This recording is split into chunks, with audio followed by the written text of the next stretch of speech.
How's it going, everybody, and welcome to my review of Ford vs. Ferrari, a kind of a sports biopic directed by James Mangold and starring Christian Bale and Matt Damon. So this tells a story of a period in the early 60s when the Ford Motor Company were challenged by Enzo Ferrari, the, of course, owner of Ferrari in Italy, who basically insulted the Americans and started a little bit of a rivalry.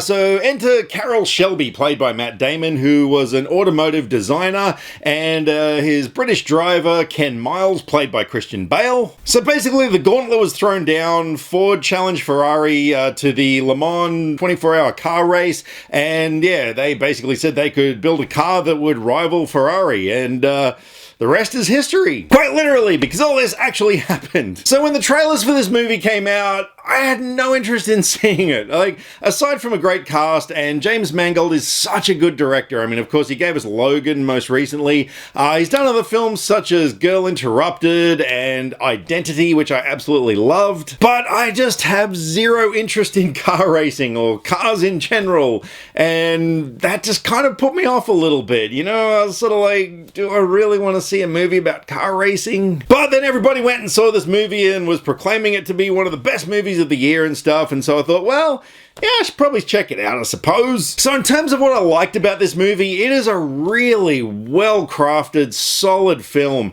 Mangold has just done another great job of directing this thing. The pacing all throughout and everything was great. It's a 2.5-hour movie, but it never really feels like a 2.5-hour film. And it was an interesting story. The title of this film is a little bit misleading, I feel. It's not just about Ford versus Ferrari. There are so many deeper themes in this film, such as underdogs coming through and challenging a big corporation. It's kind of a David versus Goliath situation. But it also just really goes deep into the characters and into their relationships. And I mean, if you know anything about the actual story, which I really didn't, then I think you're probably going to get a lot more out of this film. But yeah, even if you haven't ever heard of these people or whatever, like, yeah, it's a good film. The racing sequences were absolutely fantastic. I know there were elements of CG implemented into a lot of this film, but it was really hard to tell exactly where.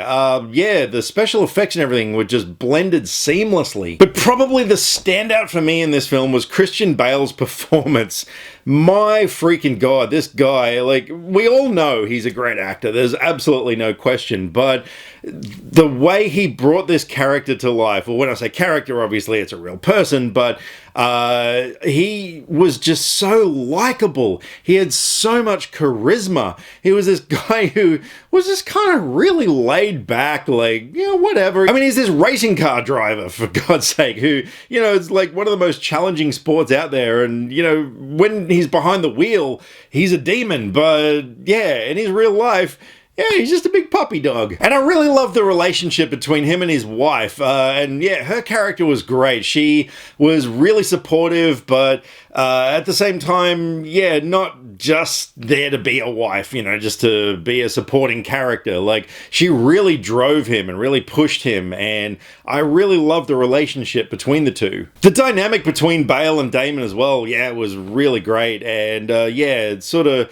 yeah, it helped the ending along, but the ending, and I'm not going to spoil anything, of course, but the ending is what really brought this movie down for me, because with what happens in the end, and again, I'm not going to say anything, but if you know the story, you know what I'm talking about, I really felt it lacked a lot of emotional weight, and that for me was a huge problem, because I didn't really feel anything at the end. And I know there's going to be a lot of people who totally disagree with that point, and that is totally fine. But yeah, for me personally, I don't know. With what happened in the end, like, yeah, it happened, and I was just kind of like, okay.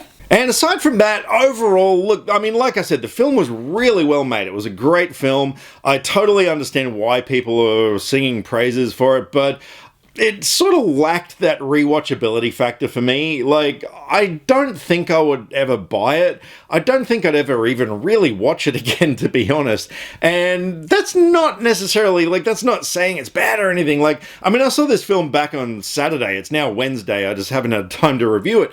But yeah, like, I mean, I've been thinking about it, and it's not the sort of film I'm ever going to really forget as such, but it really didn't have anything that that is making me want to come back and see it again. But look, overall, I would definitely recommend seeing this film. I would say see it on the big screen if you get a chance, because especially for the racing sequences, like, they were all pretty exhilarating, and I think they'll translate really well to the big screen. And yeah, look, it was a great film, but yeah, just lacked that something. But I still enjoyed it, and I'm going to give Ford vs. Ferrari an 8.5 out of 10. Alrighty, so thank you very much for taking the time to watch my review of Ford vs. Ferrari, and if you have seen the film, I would love to know what you thought of it, so drop me some comments either here, Facebook or Twitter. All the social media links are in the description below, because I like to talk about movies, and I would love to talk about movies with you. Catch you next time. Click subscribe to stay up to date with all the latest movie reviews. Skynet will be taking over any day now, so what have you got to lose? Nyah.